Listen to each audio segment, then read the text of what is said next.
नमस्कार। आप सुन रहे हैं द बॉलीवुड रेडियो और मैं हूं आपके साथ आकाश। दोस्तों, आज के इस पॉडकास्ट में किस्सा राजेश खन्ना का और बात 70 के दशक की। स्क्रीन पर राजेश खन्ना को देखकर उस दौर में उनसे प्यार कर बैठना उस समय शायद स्वाभाविक और आसान भी था। ये अलग बात थी कि असली जिंदगी में उनके करीबी लोगों के लिए ऐसा करना दिन ब दिन मुश्किल होता जा रहा था। जैसे जैसे राजेश खन्ना के व्यक्तित्व पर सुपरस्टारडम हावी होता जा रहा था, पुराना जतिन अंजू से दूर होता जा रहा था। राजेश खन्ना के करियर की तूफानी रफ्तार के विपरीत अंजू का करियर कोई खास आगे नहीं बढ़ रहा था। करियर के इस मोड़ पर अपने रिश्ते को देने के लिए राजेश खन्ना के पास समय कम था। शायद इसी वजह से अब रिश्ते में दरार की खबरें उभर कर सामने आने लगी थीं। उस वक्त की फिल्म पत्रिकाओं में शर्मिला टैगोर और मुमताज़ के साथ राजेश खन्ना के अफेयर के किस्से भी खूब छप रहे थे और ऐसी खबरें आग में घी जैसा काम कर रही थीं। और अपने बचाव में राजेश खन्ना ने कहा कि लोग सोचते हैं मैं अपनी हर को स्टार के साथ अफेयर करता हूं या अपनी हर खूबसूरत फैन के साथ सोता हूं। यह सच नहीं है। अगर जज्बात का मेल ना हो तो जिस्म का मेल नहीं हो सकता। मैं कोई स्टड बुल नहीं हूं। आप या तो स्टड बुल हो सकते हैं या फिर एक अच्छे एक्टर। भगवान ये दोनों विशेषताएं एक आदमी को कभी नहीं देता। राजेश खन्ना के अफेयर्स की खबरें लगातार आती रहीं, खासतौर पर मुमताज़ के साथ फिल्मों की शूटिंग के दौरान उनकी नज़दीकियों की खबरें। वो मुमताज़ को मोमू कहकर पुकारते थे। दोनों की ऑन स्क्रीन केमिस्ट्री भी इतनी कमाल की थी कि साथ में की हुई उनकी हर फिल्म सुपरहिट थी। फिल्म निर्माता इस जोड़ी को ज़्यादा से ज़्यादा अब दोहराना चाहते थे। मुमताज़ ने खुद अपने एक इंटरव्यू में कहा था कि शादी में जैसे सितारे मिलाए जाते हैं, ऐसा लगता है कि जैसे हमारे भी सितारे मिले हुए थे। हम दोनों की जोड़ी के सितारे मिलते थे और हमारी ट्यूनिंग कमाल की थी। हम दोनों शूटिंग से पहले जमकर रिहर्सल करते थे, क्योंकि गानों के टिप्स पहले ही हमारे घर भिजवा दिए जाते थे और दोनों पड़ोसी थे और आउटडोर शूटिंग के दौरान दोनों की दोस्ती और हंसी मजाक ये सब चलता रहता था और ये सब गॉसिप कॉलम्स में चटपटी खबरें भी बनती थी। उस दौर के बहुत से हीरो मुमताज़ के साथ काम करने से मना करते थे, लेकिन राजेश खन्ना के साथ उनकी बेहद कामयाब जोड़ी के चलते वो उस दौर की सबसे महंगी एक्ट्रेस बन गई। अंजू महेंद्रू, जो राजेश खन्ना की गर्लफ्रेंड थी, अंजू महेंद्रू ने बाद में एक इंटरव्यू में कहा कि मैं कभी उन अफेयर्स की अफवाहों पर यकीन नहीं करना चाहती थी।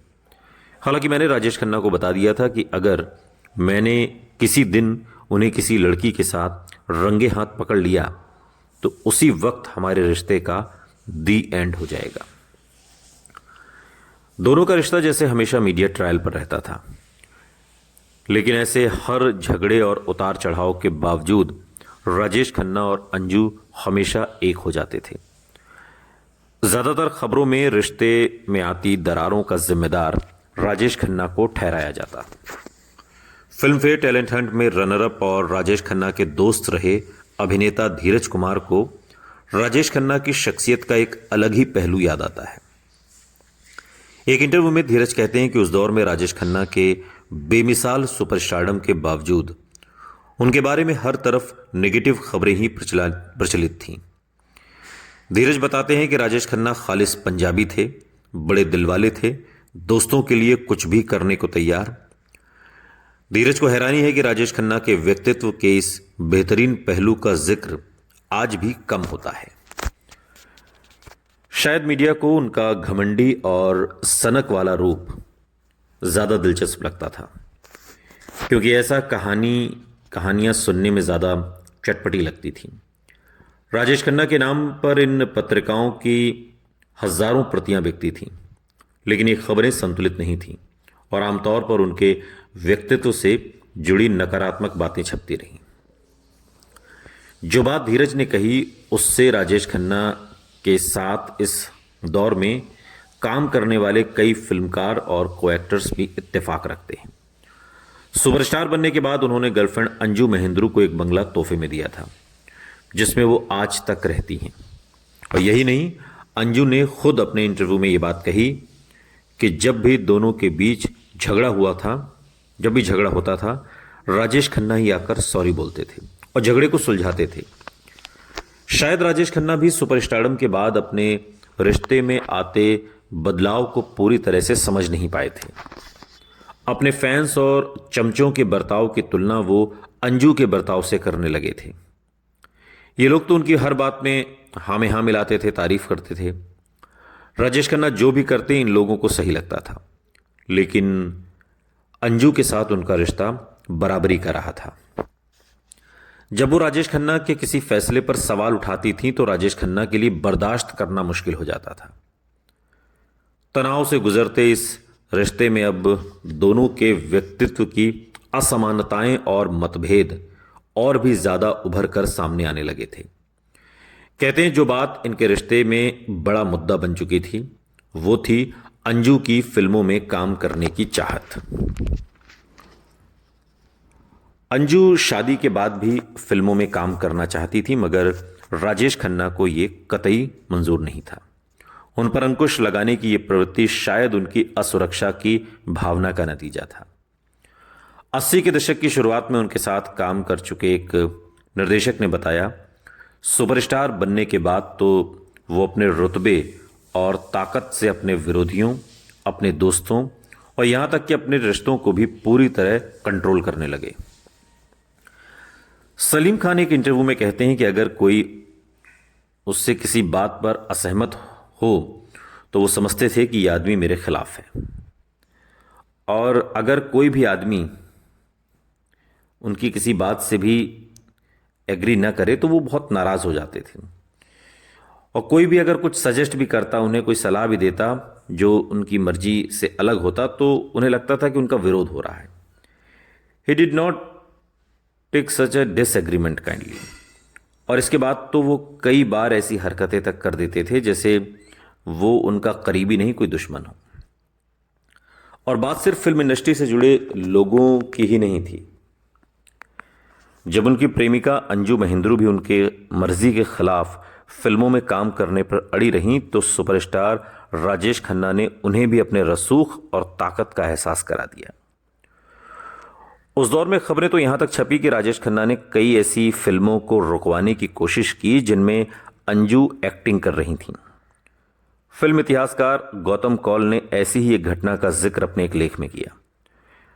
गौतम कौल बताते हैं कि जब वो दिल्ली प्रशासन के एक्साइज डिपार्टमेंट की कमेटी में फिल्म एक्सपर्ट थे तो अंजू महेंद्रू की एक फिल्म उनके पास टैक्स से छूट पाने के लिए भेजी गई। फिल्म पर 1 महीने के लिए कर माफ भी कर दिया गया, लेकिन वो फिल्म बाद में कहीं रिलीज ही नहीं हुई। गौतम कौल के मुताबिक इसके पीछे राजेश खन्ना का हाथ था। उन्होंने फिल्म इंडस्ट्री में यह खबर तक फैला दी थी कि जिन फिल्मों में अंजू महेंद्रू अभिनय कर रही हैं उन फिल्मों के राइट्स वो दोगुनी कीमत पर खरीदने को तैयार हैं। गौतम कौल कहते हैं कि वो चाहते थे कि इन फिल्मों के प्रिंट, पोस्टर, ट्रेलर, यहां तक कि फिल्म के विज्ञापन तक उन्हें या उनके प्रतिनिधि को सौंप दिए जाएं। सारी चीजों की वो कीमत चुका रहे थे। स्टारडस्ट को दिए इंटरव्यू में अंजू महेंद्रू ने खुद भी राजेश खन्ना पर आरोप लगाया था कि उनके करियर को खत्म करने की उन्होंने कोशिश की। वो कहती हैं कि उन्होंने मेरी फिल्म, उसकी कहानी के प्रिंट जब्त कर लिए। वो फिल्म आज तक उनके और उनके पार्टनर शक्ति सामंत के पास है। सालों पहले एक इंटरव्यू में कहा था। वो चाहते थे कि मैं एक्टिंग छोड़ दूं, इसलिए उन्होंने मुझे एक फिल्म से निकलवा दिया, लेकिन मैं संजीव कुमार के साथ काम कर रही थी और 1 हफ्ते की शूटिंग भी कर चुकी थी, लेकिन उन्होंने मुझे उस फिल्म से बाहर करा दिया। इन सब बातों की फिल्म इंडस्ट्री और मीडिया में खूब चर्चा होती रही। राजेश खन्ना ने उसी इंटरव्यू में अंजू के इन आरोपों का जवाब दिया। उन्होंने कहा, मैंने हमेशा कहा है कि मैं एक घरेलू पत्नी चाहता हूं। वो किस करियर की बात कर रही है जिसका उन्होंने मेरे लिए त्याग कर दिया। फिल्म ज्वेल थीफ जे में जैसे छोटे मोटे रोल के लिए ऐसे रोल करके भला वो कहाँ तक पहुंच पाती। अहंकार और जिद की स्याही से लिखा गया ये देश के सबसे पहले सुपरस्टार की मोहब्बत का अहम अध्याय था, जो उनके व्यक्तित्व को एक बिल्कुल अलग अंदाज में बयां करता है। फिल्मों के जरिए लाखों फैंस को प्यार का सबक सिखाने वाली उनकी रोमानी फिल्मी छवि से बिल्कुल अलग। ऐसी कहानी, ऐसी तस्वीर जिसे लोग शर्मिंदगी की नज़र से देखें कि हमारा सुपरस्टार ऐसा है। सुनते रहिए द बॉलीवुड रेडियो, सुनता है सारा इंडिया।